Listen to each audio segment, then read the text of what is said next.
Assalamualaikum warahmatullahi wabarakatuh. Perkenalkan, saya Siti Amelia Saputri dengan NIM 2210101075 dari program studi S1 Kebidanan 2022. Di samping ini adalah salah satu foto terbaik saya di tahun 2022. Di sini saya akan menjelaskan mengenai anatomi kardiovaskuler atau anatomi jantung di mata kuliah anatomi tahun 2022-2023. Sistem kardiovaskuler terdiri dari 3. Yang pertama ada jantung, yang kedua ada pembuluh darah, dan yang ketiga ada pembuluh limfe. Pertama, saya akan menjelaskan tentang pengertian jantung. Jantung sendiri berbentuk seperti kerucut atau piramida berbalik. Jantung berbentuk seperti jantung pisang, bagian atasnya tumpul disebut basis cordis, dan agak runcing di bagian bawahnya disebut apex cordis. Cara kerja jantung menggunakan otot polos, yaitu bekerja tanpa sadar atau tanpa kemauan kita. Besar jantung sendiri sebesar genggaman tangan kita sendiri, beratnya kira-kira 250-300 gram. Jantung terletak di dalam rongga dada sebelah depan atau cavum mediastinum anterior, sebelah kiri dari pertengahan rongga dada, di atas diafragma, dan pangkalnya terdapat di belakang kiri antara kosta 5 dan 6. 2 jari di bawah papilla mamae. Di tempat inilah akan terdapat nyutan jantung atau ictus cordis. Jantung dibagi ke dalam 4 bagian: atrium dextra, atrium sinistra, ventricle dextra, dan ventricle sinistra.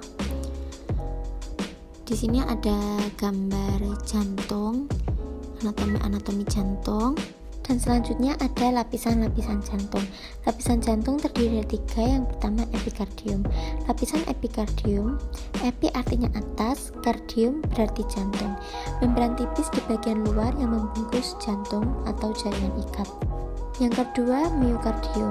Myo berarti otot, merupakan lapisan tengah yang terdiri dari otot jantung, membentuk sebagian besar dinding jantung. Yang ketiga, endokardium.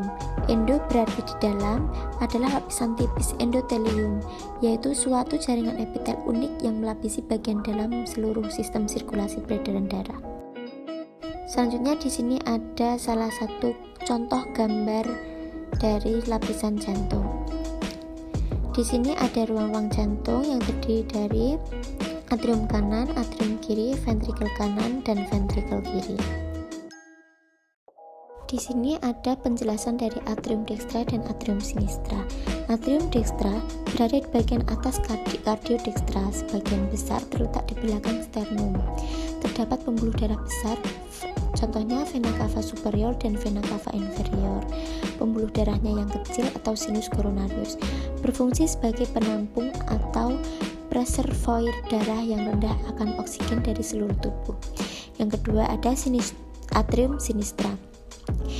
Ruangannya berdinding tipis, letaknya di bagian belakang jantung. 2 vena pulmonalis pada setiap sisi, menerima darah yang kaya oksigen dari kedua paru melalui 2 buah vena pulmonalis. Atrium kiri menerima darah sebagai kontraksi yang dipicu oleh nodus sinoatrial. Selanjutnya ada ventricle dextra dan ventricle sinistra. Ventricle dextra ini berdinding tebal, membentuk sebagian besar jantung. Terdapat katup tricuspidalis atau valva atrioventricular dextra, arteri pulmonalis menuju paru-paru dan menerima darah dari atrium kanan dan dipompakan ke paru-paru melalui arteri pulmonalis.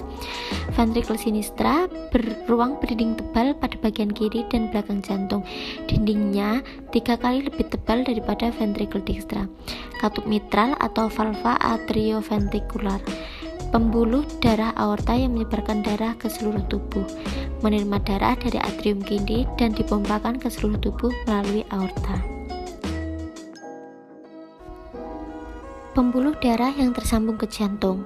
Di jantung dextra, vena cava superior dan vena cava inferior menuangkan darah ke atrium kanan. Terdapat katup semilunar eustachius kaya akan karbon dioksida atau CO2. Arteri pulmonalis membawa darah keluar dari ventrikel kanan menuju paru-paru. Yang selanjutnya ada katup-katup jantung. Katup jantung ada 4. Yang pertama ada katup tricuspidalis, katup bicuspidalis, ada katup pulmonal, dan katup aorta. Ini ada contoh gambar katup jantung. Gambar katup jantung yang lebih jelasnya. Ada peredaran darah jantung.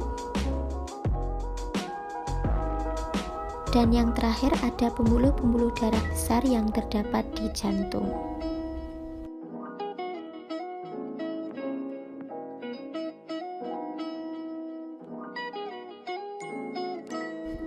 Sekian dari saya.